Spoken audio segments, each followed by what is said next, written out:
Hello दोस्तों, UP TET के महत्वपूर्ण प्रश्नों की श्रृंखला में सामाजिक विज्ञान के कुछ महत्वपूर्ण प्रश्नों को आगे देखेंगे, जिसमें हमारा प्रश्न है निम्नलिखित में से कौन सी शिक्षण सहायक सामग्री महाद्वीपों के आनुपातिक क्षेत्र एवं आकार को दर्शाने में सर्वाधिक उपयुक्त है।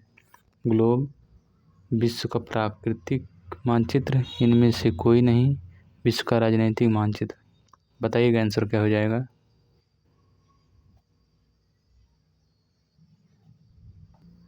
देखिए हमारा आंसर हो जाएगा ग्लोब।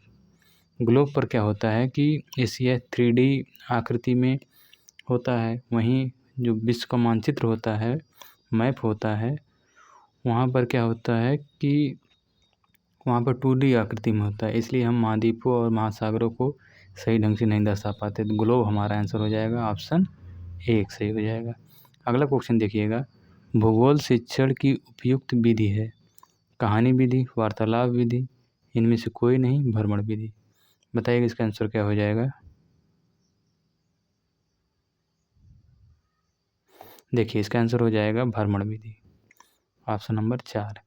भ्रमण विधि क्यों है? क्योंकि भूगोल विषय के अंतर्गत हम जितने ही भौतिक वस्तुओं को देखेंगे, जैसे पर्वत, पठार, घाटियाँ, नदी, मैदान, उतना ही हमारा भूगोल शिक्षण और अस्थायी और व्यापक होगा। देखिए इसका एक्सप्लेनेशन हम देखते हैं।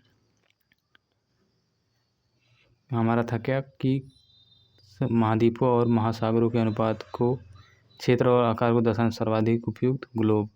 ग्लोब पर क्या होता है, 3D प्रतिरूप बनाता है, वहीं मानचित्र जो है 2D प्रतिरूप बनाता है, और गोल पृथ्वी को दर्शाने के लिए हमेशा आकार क्षेत्रफल का विरूपण किया जाता है ग्लोब पर। ग्लोब एकमात्र ऐसा साधन है जो महाद्वीप एवं महासागरों को सही ढंग से उसकी दिशा और अनुपात में बिना किसी त्रुटि को क्या करते हैं, दर्शा सकते हैं। अगले क्वेश्चन के एक्सप्लेनेशन देखिएगा। भूगोल शिक्षण के लिए भ्रमण विधि। भ्रमण विधि में क्या करते हैं, हम अवलोकन करते हैं, और छात्र जब बाहर निकलकर वास्तविक दुनिया से भौतिक स्वरूपों को देखेंगे, जैसे नदी, पहाड़, मिट्टी, तो वो सीधे देख करके अनुभव करते हैं और सीखना और अस्थायी और व्यवहारिक हो जाता है। अगला क्वेश्चन देखिएगा, मानचित्र को समझाने की सर्वव्यापी भाषा को समझा जा सकता है।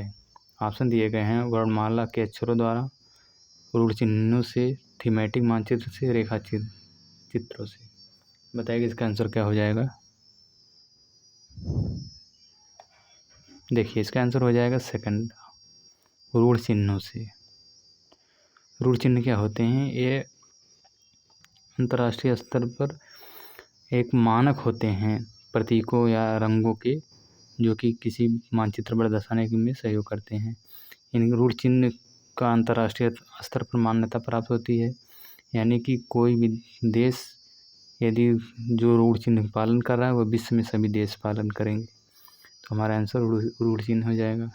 इसका एक्सप्लेनेशन देखिएगा। रूढ़ चिन्ह पहाड़ों, नदियों, सड़कों, रेलवे लाइनों, राजधानी आदि को दर्शाने के लिए कुछ अंतर्राष्ट्रीय स्तर पर स्वीकृत मानकों, प्रतीकों, रंगों का उपयोग किया जाता है। इन्हें रूढ़ चिन्ह कहते हैं, कन्वेंशनल सिंबल्स कहते हैं। भाषा का ज्ञान न होने से इन चिन्हों के माध्यम से कोई भी व्यक्ति मानचित्र को पढ़ और समझ नहीं सकता है।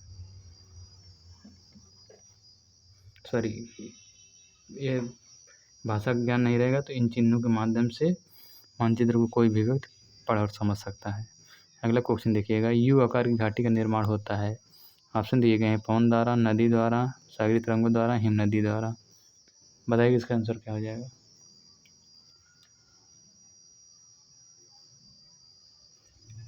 देखिए इसका आंसर हो जाएगा हिमनदी द्वारा, ऑप्शन 4 सही है। यू आकार की घाटी का निर्माण होता है, वहीं वी आकार की घाटी का निर्माण के लिए नदी द्वारा होता है, वी आकार की घाटी। तो हमारा आंसर क्या हो जाएगा, 4 सही हो जाएगा। ऑस्ट्रेलिया की राजधानी कहाँ है? मेलबर्न, कैनबरा, इनमें से कोई नहीं, सिडनी। बताइए इसका आंसर क्या हो जाएगा।